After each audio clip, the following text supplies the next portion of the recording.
جب رضا خواب گرا سے سر اٹھائے، دولت دیدار عشق مصطفیٰ کا ساتھ۔ السلام علیکم رحمۃ اللہ وبرکاتہ۔ الصلاۃ والسلام علیک یا رسول اللہ، الصلاۃ والسلام علیک یا حبیب اللہ، الصلاۃ والسلام علیک یا نور اللہ صلی اللہ تعالی علیہ وسلم۔ احمد رضا کا تازہ گلستاں ہے آج بھی، احمد رضا کا تازہ گلستاں ہے آج بھی، خورشید علم ان کا درخشاں ہے آج بھی، خورشید علم ان کا درخشاں ہے آج بھی، اور سب ان سے جلنے والوں کے گل ہو گئے چراغ، سب ان سے جلنے والوں کے گل ہو گئے چراغ، احمد رضا کی شمع فروزاں ہے آج بھی، احمد رضا کی شمع فروزاں ہے آج بھی۔ میرے پیارے آقا صلی اللہ تعالی وسلم کے پیارے دیوانوں، آج کی نشست میں یعنی آج کی ویڈیو میں میں عرس اعلیٰ حضرت کی مناسبت سے اعلیٰ حضرت امام عشق و محبت امام احمد رضا خان فاضل بریلوی علیہ رحمت رضوان کے سیرت کے چند گوشوں پر روشنی ڈال کر اپنی بات ختم کروں گا۔ میرے پیارے آقا صلی اللہ تعالی وسلم کے پیارے دیوانوں، آج 25 صفر المظفر ہے، تو لہذا 25 صفر المظفر کو بریلی شریف میں آپ کا عرس منایا جاتا ہے، اور دنیا کے کونے کونے میں اعلیٰ حضرت کی سیرت پر تذکرے ہوتے ہیں، اعلیٰ حضرت کی سیرت بیان کی جاتی ہے، آپ کی عظمت پر خطابات ہوتے ہیں۔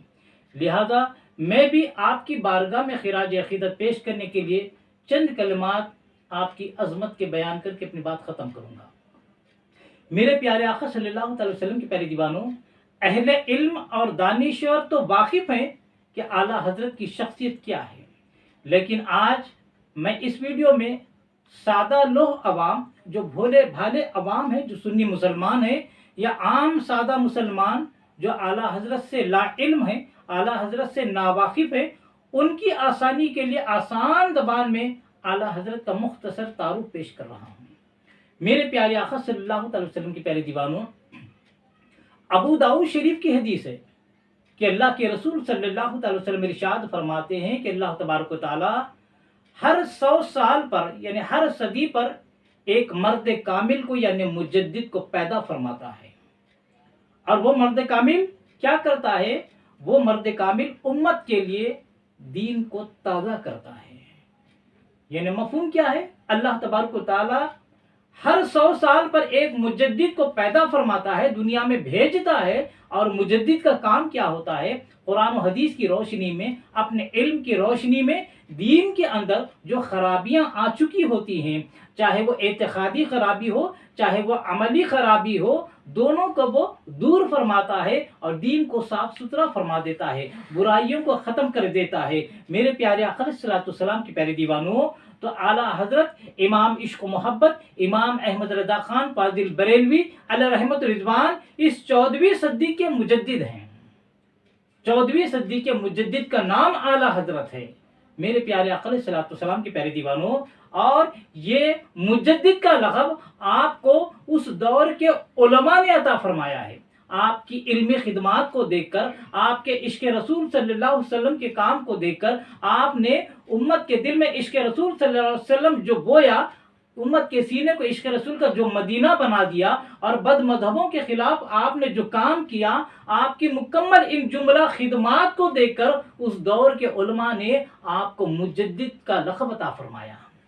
میرے پیارے آقا صلی اللہ علیہ وسلم کے پیارے دیوانوں، اسی طرح آپ کو اعلیٰ حضرت بھی کہا جاتا ہے، یعنی اعلیٰ حضرت کا لقب بھی علماء کرام نے ہی عطا فرمایا۔ یعنی جس دور میں اعلیٰ حضرت تھے 14ویں صدی میں، حضرت تو کئی تھے، یعنی علماء تو کئی تھے، لیکن سب سے بلند و بالا شان اعلیٰ حضرت کی تھی، اور سب سے زیادہ علمی شخصیت کا نام اعلیٰ حضرت تھا، یعنی احمد رضا خان صاحب کا علم سب سے زیادہ تھا۔ اسی لیے امام احمد رضا خان کو علماء نے اعلیٰ حضرت کا خطاب عطا فرمایا۔